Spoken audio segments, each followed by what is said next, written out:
ठीक है बच्चों, आज अपन देखते हैं एपिथेलियल टिश्यू, जिसमें हमने सिंपल स्क्वेमस एपिथेलियम की बात कर ली है ना। जो पहला हमारा एपिथेलियल टिश्यू का टाइप है simple squamous epithelium. Squamous epithelium की बात हो गई है और इनके जो सरफेसेस हैं कौन क्या मॉडिफाइड है वो भी हमने देख लिया है। आज जो सेकेंड टाइप है सिंपल टिश्यू का, सिंपल एपिथेलियल टिश्यू का, that is the cuboidal epithelium. Simple cuboidal है। अब यहाँ पे जो सेल का शेप है वो क्यूब लाइक है। कैसा है? क्यूब लाइक सेल्स हैं। कैसी सेल्स हैं? क्यूब लाइक सेल्स हैं। ये हमें ध्यान रखना है, क्यूबॉइडल सेल्स हैं। सेल्स क्यूब लाइक शेप में है, ठीक है। एपिथेलियम को हम जर्मिनल एपिथेलियम भी बोलते हैं। क्या बोलते हैं? Germinal epithelium. जर्मिनल एपिथेलियम क्यों बोला जाता है? क्योंकि इससे गैमीट्स बनते हैं। क्या बनते हैं? गैमीट्स बनते हैं इस एपिथेलियल टिश्यू से। अब यहाँ पे लिखा है रीजन, बिकॉज गोनेट्स में आपके मेल सेक्स जो गोनेट्स है या male sex organ, primary sex organ testis और फीमेल प्राइमरी सेक्स ऑर्गन आपका ओवरी, इनकी क्यूबॉइडल सेल्स ही डिवाइड करके एग एंड स्पर्म बनाती हैं, मतलब गैमीट्स बनाती हैं। इसलिए इनको जर्म सेल या जर्मिनल एपिथेलियम बोलते हैं। एक्चुअली स्पर्म एंड एग ये हमारी जर्म सेल है, ठीक है। और इन जर्म सेल्स को बनाने वाली जो एपिथेलियम है वो कौन सी एपिथेलियम है? यही आपकी सिंपल क्यूबॉइडल एपिथेलियम टाइप की है ना। जो गोनेट्स में जो सेल टिश्यूज हैं सिंपल क्यूबॉइडल एपिथेलियम वाले ही हैं, इसलिए इनको हम जर्मिनल एपिथेलियम बोलते हैं। अब इनका फंक्शन देखो, ये जो एपिथेलियम है क्यूबॉइडल एपिथेलियम, इनका मेन फंक्शन है एब्जॉर्प्शन का, सिक्रीशन का एंड एक्सक्रीशन का। किसका किसका? एब्जॉर्प्शन, सिक्रीशन एंड एक्सक्रीशन का। एब्जॉर्प्शन जैसे आपने स्मॉल इंटेस्टाइन में देखा है, वहां पे एब्जॉर्प्शन का काम करता है। ग्लैंड्स में जो सिक्रीटरी सेल्स जो हमारी हैं वो क्यूबॉइडल नेचर की होती हैं, तो वो सिक्रीशन का काम करती हैं। कुछ हमारे एक्सक्रीटरी जो ऑर्गन्स हैं जैसे स्वेट ग्लैंड है, अपनी सीबेसियस ग्लैंड है, उनकी भी क्यूबॉइडल एपिथेलियम कुछ आपकी बॉडी का वेस्ट मटेरियल एक्सक्रीट आउट करती है, इसलिए हम इनका काम एक एक्सक्रीशन का ही है ना। एग्जांपल में देखो कहाँ कहाँ पे हमारी बॉडी में ये मिलता है। Vesicles of thyroid gland, secretion का काम है तो ग्लैंड में होएगा ही। एसिनी ऑफ पेंक्रियाज, पेंक्रियाज की एसिनी जो 99% पार्ट बनाती है। स्वेट ग्लैंड एक्सक्रीशन का काम करता है। आइरिस में है, कोरोइड में है, सीलरी बॉडी ऑफ आई जो हमारी सीलरी बॉडी, ये भी आई का स्ट्रक्चर है। ट्यूबुलर पार्ट ऑफ नेफ्रॉन, ये हमने कल देख लिया है। जो प्रॉक्सिमल पार्ट है नेफ्रॉन का, पीसीटी, कौन सा? पीसीटी, वहां पे ब्रश बॉर्डर्ड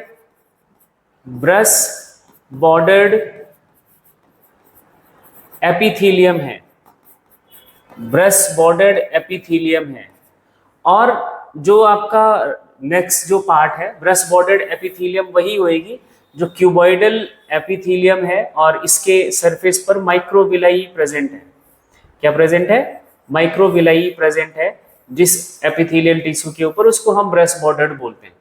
तो ये पीसीटी वाला पार्ट जो है, और नेफ्रॉन का और भी जो पार्ट है डीसीटी वाला पार्ट, ये क्यूबॉइडल एपिथेलियम से बना होता है। अब सिंपल क्यूबॉइडल एपिथेलियम के मॉडिफिकेशंस की बात करें तो पहला हमने नाम लिया ही है ब्रश बॉर्डर्ड एपिथेलियम। जब माइक्रोविलाई प्रेजेंट हो इसके सरफेस पर, इसके फ्री एंड पर, तो हम इसको ब्रश बॉर्डर्ड क्यूबॉइडल एपिथेलियम बोलेंगे। और ये आपको कहाँ मिलेगा? ये बहुत इंपॉर्टेंट एग्जांपल है PCT of nephron. Ciliated cuboidal epithelium, जब फ्री एंड पर सीलिया प्रेजेंट हो तो इसको हम सीलिएटेड एपिथेलियम क्यूबॉइडल एपिथेलियम बोलेंगे। और ये आपको कहाँ मिलेगा? आपका जो नेक रीजन है नेफ्रॉन का वहां पे, एंड कलेक्टिंग डक्ट पर। नेक रीजन नेफ्रॉन का कौन सा है? जो बोमेंस कैप्सूल है, बोमेंस कैप्सूल के पार्ट के बाद जो रीजन है ना, ये आपका पीसीटी हेनलेज लूप हो गया। जो ये वाला रीजन है इसको हम नेक रीजन कहेंगे। और इस नेक रीजन में आपका जो एपिथेलियल टिश्यू है वो सिलिएटेड क्यूबॉइडल एपिथेलियल टिश्यू है, और कई नेफ्रॉन एक कॉमन डक्ट में जाके ओपन होते हैं जिसे हम क्या बोलते हैं, कलेक्टिंग डक्ट। इसे क्या बोलेंगे, कलेक्टिंग डक्ट। क्या बोलेंगे, कलेक्टिंग डक्ट। तो इसके भी इनर सरफेस पर सिलिएटेड क्यूबॉइडल एपिथेलियम है, तो ये भी आपको थोड़ा सा ध्यान रखना है। एंड नेक्स्ट जो टाइप है सिंपल एपिथेलियम का, सिंपल स्क्वैमस हो गया, सिंपल क्यूबॉइडल हो गया। अब सिंपल कॉलमनर एपिथेलियम की बात कर रहे हैं, जो जिनकी सेल्स कॉलम लाइक हैं, पिलर लाइक हैं, कॉलमनर शेप में है ना, जिसकी लेंथ ज्यादा है और डायमीटर बहुत कम है ना, तो इनको हम बोलते हैं कॉलमनर एपिथेलियम। सिंपल है तो मतलब सिंगल सेल्ड थिक है, ये ध्यान रखना है। पिलर लाइक सेल्स होती हैं शेप में, टॉल एंड सिलेंडर सा टाइप के हैं। इलोंगेटेड न्यूक्लियस प्रेजेंट होता है at the base of cell. जो सेल का न्यूक्लियस है वो आपका इधर सेल वो बेस पर होगा।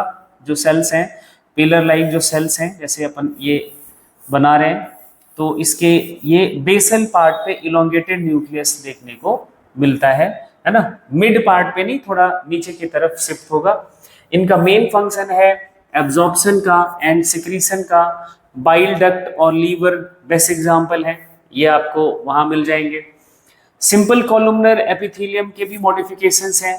जब माइक्रोविलाई प्रेजेंट है तो क्या बोल देंगे, ब्रश बॉर्डर्ड कॉलमनर एपिथेलियम। बस अब वहां पे क्यूबॉइडल बोला था क्योंकि सेल का जो शेप था वो क्यूब लाइक था। अभी यहाँ पे माइक्रोविलाई है, पिलर लाइक है, कॉलमनर है, तो हमने इसको क्या बोल दिया, ब्रश बॉर्डर्ड कॉलमनर एपिथेलियम। और ये गॉल ब्लैडर में देखने को मिलता है। एग्जाम्पल ही आपसे सवाल बनता है, इसलिए एग्जाम्पल्स पर थोड़ा ध्यान रखना है। ग्लैंडुलर कॉलमनर एपिथेलियम भी हो सकती है, ग्लैंडुलर कॉलमनर एपिथेलियम हो सकती है। इसका मतलब क्या हुआ कि कॉलमनर जो एपिथेलियल सेल है उनके बीच में कुछ ग्लैंडुलर सेल्स भी हैं, जैसे गोबलेट सेल्स प्रेजेंट हैं और वो कुछ सिक्रीट कर रही होती हैं। कुछ सिक्रीट में गोबलेट सेल सिक्रीट करती है म्यूकस का, है ना। Unicellular mucus secreting gland present होती है जिसका नाम है गोबलेट सेल। ये क्या सिक्रीट करती है, ये ध्यान रखना है, म्यूकस का सिक्रीशन करती है और कॉलमनर सेल्स के बीच में प्रेजेंट होएगी। कहाँ कहाँ मिलेगी ये आपको ग्लैंडुलर कॉलमनर एपिथेलियम, तो स्टमक में, कोलन में, रेक्टम में, यूट्रस में, इन सब में ये देखने को मिलता है।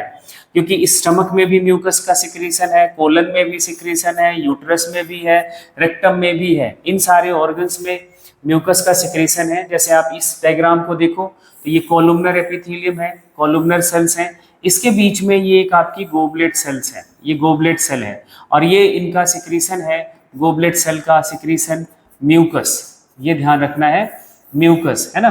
फिर इस तरह से सेल्स प्रेजेंट होती हैं, ये सिंगल लेयर्ड है, ये ध्यान रखना है।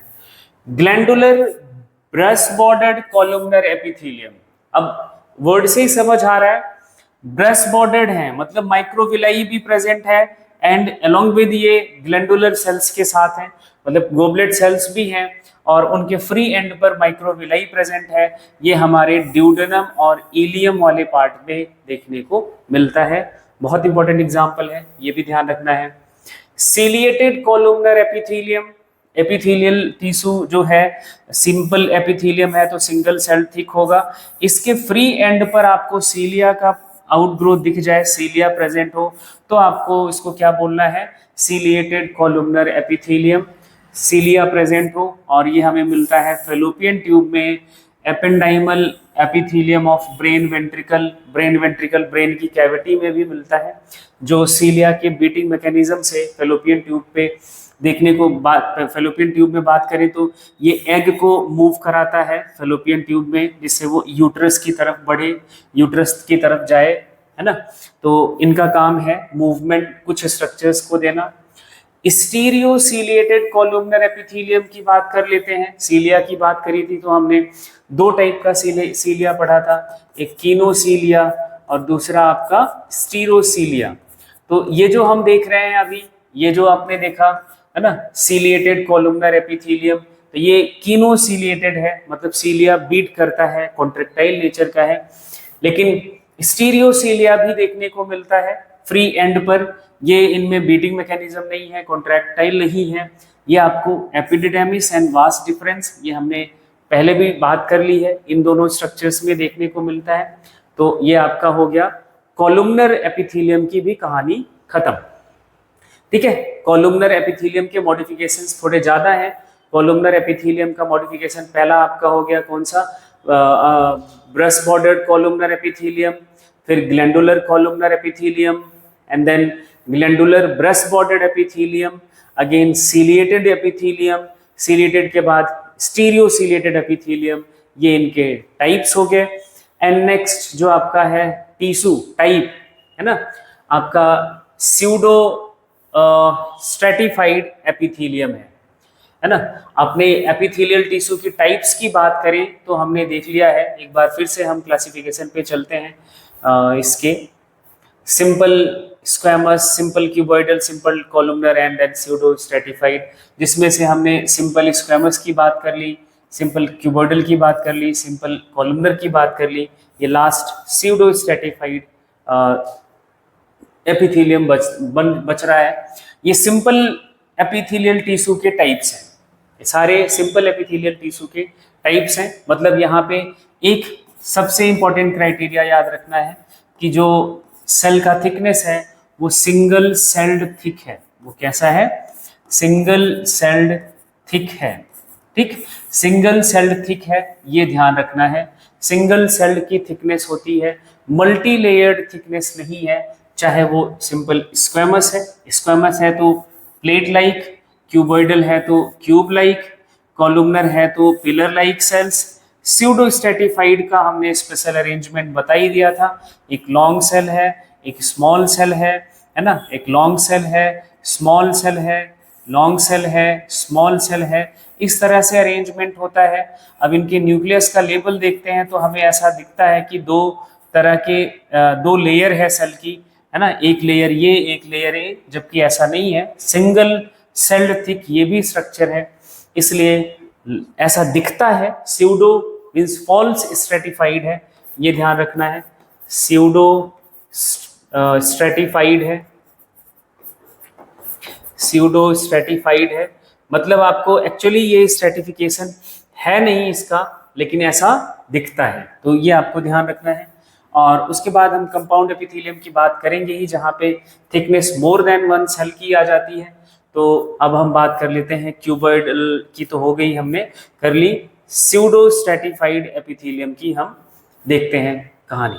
देखो, स्यूडो स्ट्रेटिफाइड एपिथेलियल जो टिश्यू है, इसके भी सेल्स पिलर लाइक होते हैं शेप में, है ना। ये एक्चुअली मॉडिफिकेशन है कॉलुमनर एपिथेलियम का ही, कॉलुमनर एपिथेलियम का मॉडिफिकेशन है। कॉलुमनर एपिथेलियम में जो पिलर लाइक सेल्स हैं, कॉलम लाइक सेल्स हैं, एक छोटी हो गई एक बड़ी हो गई, तो वो दो लेयर के फॉर्म में दिखने लगी है, इसलिए इसको हम क्या बोलते हैं, modified columnar epithelium. In this epithelium 2 types of cells are present, one is the long cell, second one is the short cell, है ना। न्यूक्लियस दोनों सेल का प्रेजेंट होता है डिफरेंट लेवल पर, ये इंपॉर्टेंट बात है, यही ध्यान रखना है। न्यूक्लियस इन दोनों सेल्स का डिफरेंट लेवल पर प्रेजेंट होता है, इसलिए ये बाई लेयर्ड दिखता है ना।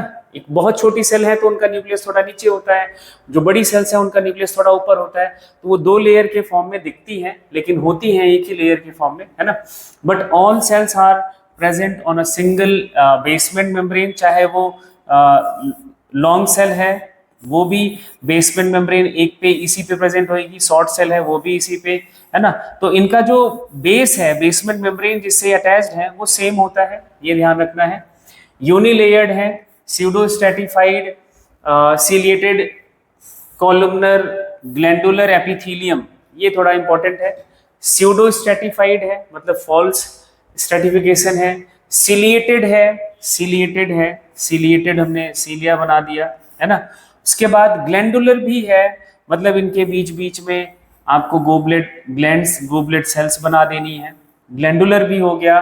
एंड एपिथेलियम प्रेजेंट होता है कहाँ पे, आपके इधर ट्रैकिया में, ब्रोंकियोल्स पर, रेस्पिरेटरी नेजल चैम्बर जो है वहाँ पे ये टिश्यू देखने को मिलता है ना, कुछ इस तरह से, जिसमें से ये आपकी लॉन्ग सेल है और ये शॉर्ट सेल है ना, ये शॉर्ट सेल है। और इसी के सरफेस पर अगर सीलिया प्रेजेंट हो जाए और कोई सेल हमने मान लिया कि ये ग्लैंडुलर है, ये सिक्रीशन भी सिक्रीट कर रही है, तो ये कौन सा टिश्यू हो जाएगा, pseudo stratified columnar ciliated glandular epithelium। तो इसको शॉर्ट फॉर्म में लिखेंगे PSCCGE। तो ये थोड़ा सा कई बार पूछा जाता है, ये टिश्यू कहाँ पे मिलता है, स्यूडो स्ट्रेटिफाइड कॉलुमनर सिलिएटेड या सिलिएटेड कॉलुमनर ग्लैंडुलर एपिथेलियम। तो आपको एग्जाम्पल याद रखना है, trachea, bronchiole, respiratory epithelium of nasal chamber, जो आपका नेजल चैम्बर है वहाँ पे ये टिश्यू प्रेजेंट है। क्या इसके फीचर्स हैं वो हमने देख लिया। तो सिंपल एपिथेलियम की बात हो गई यहाँ पे खत्म। अब हम बात कर रहे हैं कंपाउंड एपिथेलियम की। कंपाउंड एपिथेलियम हमने जैसे ही बोला तो यहाँ पे आपको एक बात याद रखनी है, इधर जो मल्टी सेल्ड थिक लेयर होगी, कैसी होगी, मल्टी सेल्ड थिक लेयर होगी, ये इसका मेन बेसिस है। मल्टी सेल्ड थिक लेयर होगी, मतलब चाहे वो सेल का शेप कैसा भी हो, चाहे वो स्क्वैमस शेप की सेल हो या क्यूबॉइडल शेप की सेल हो, है ना, ये थिकनेस एक सिंगल सेल की नहीं होएगी, इसमें थिकनेस सेल की मल्टी लेयर्ड की होएगी। जैसे मैंने यहाँ पे 3 लेयर्ड थिकनेस दिखा दिया है, ये 3 लेयर का थिकनेस है, ये हमने मान लिया कि इसका बेसमेंट मेम्ब्रेन है। तो ये 3 लेयर्ड होती है, ये ध्यान रखना है। तो मल्टी लेयर्ड होती है, एक्चुअली 3 लेयर्ड नहीं बोलेंगे, मोर देन 1 लेयर थिक हो तो उसको हम मल्टी लेयर्ड बोलेंगे। अब पहला पॉइंट यही है, multi layered and have limited role in secretion and absorption. इनका main function secretion and absorption का नहीं होता है। जब मल्टी लेयर्ड थिक हो गई तो ऑब्वियस सी बात है, हमने ये बात बोला था, तब इसकी स्ट्रेंथ बढ़ जाती है, तब इनका काम मेन हो जाता है प्रोटेक्शन। क्या काम हो जाता है, प्रोटेक्शन। ये हमारी बॉडी को तब प्रोटेक्शन प्रोवाइड करता है ना, ये it provide protection against chemical and mechanical stress. Body पे जहां जहां पे भी आपको केमिकल या मैकेनिकल स्ट्रेस मिल रहा है, मींस मैकेनिकल प्रेशर आ रहा है, कोई हार्मफुल केमिकल है, वहां पे आपको ये बॉडी को प्रोटेक्ट करता है, ये ध्यान आपको रखना है ना। मल्टी लेयर्ड है। अब इनकी स्ट्रेचिंग एबिलिटी के बेसिस पर क्या ये स्ट्रेच हो सकता है या नहीं हो सकता है, स्ट्रेचिंग एबिलिटी के बेसिस पर ये 2 टाइप के होते हैं। ट्रांजिशनल एपिथेलियम, ये स्ट्रेचेबल है, मतलब ये स्ट्रेच हो सकता है, and stratified epithelium non stretchable है, ये स्ट्रेच नहीं हो सकता है। जैसे आपकी इसमें एग्जाम्पल के तौर पर याद कर लो आप, स्किन, है ना। अब इन्हीं सबको अपन को देखना है, इन दोनों टाइप्स को पढ़ना है। जैसे पहली बात करें हम ट्रांजिशनल एपिथेलियम की। ट्रांजिशनल एपिथेलियम आपको दूसरा नाम है इसका यूरोथेलियम, और सिर्फ ये एक ऑर्गन में मिलता है, that is the inner layer of urinary bladder. यहीं पे ये टिश्यू प्रेजेंट है बॉडी में, और कहीं पे भी ये टिश्यू नहीं है, इसलिए इसको थोड़ा सा एग्जाम्पल इसका ज़्यादा इंपॉर्टेंट है।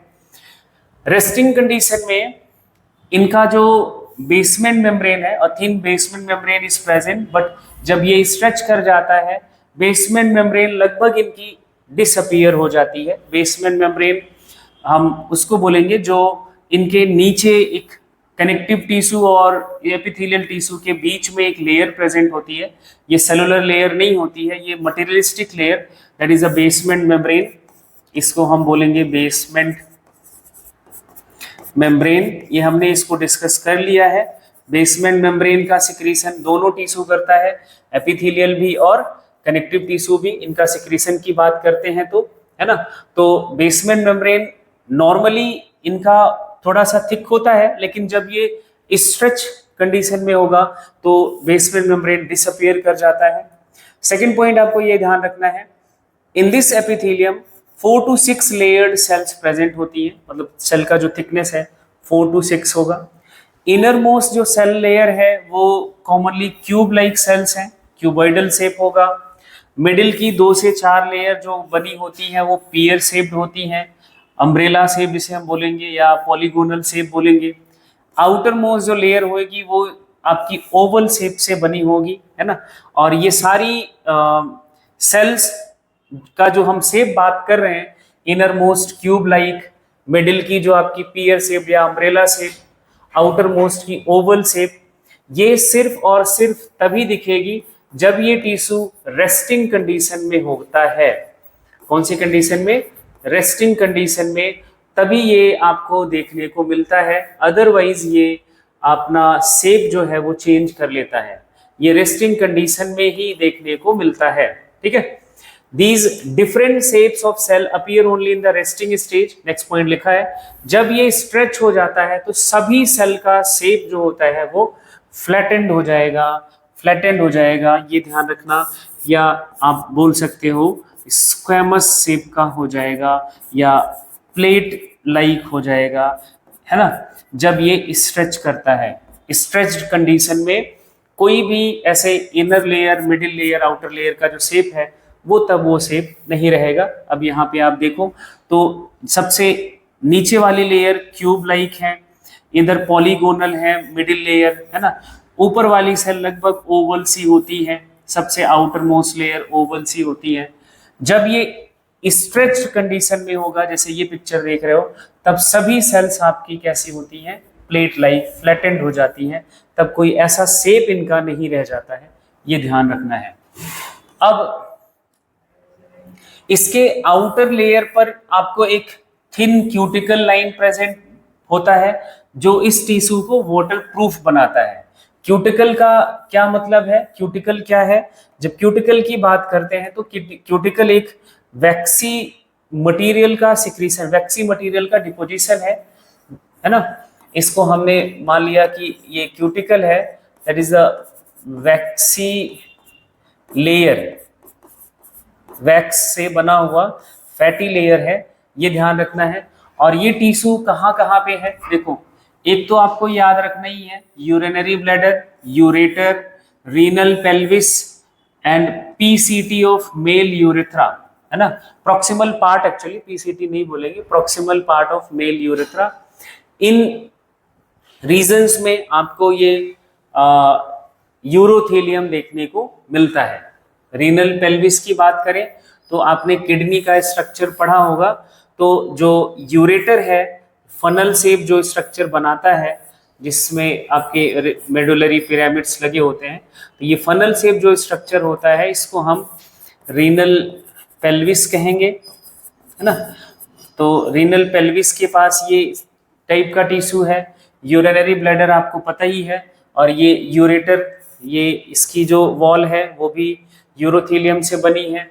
And proximal part of male urethra, जो मेल जेनाइटल एक्सटर्नल जेनाइटेलिया है, उसका प्रॉक्सिमल पार्ट, ऊपर वाला पार्ट भी इसी से बना होता है।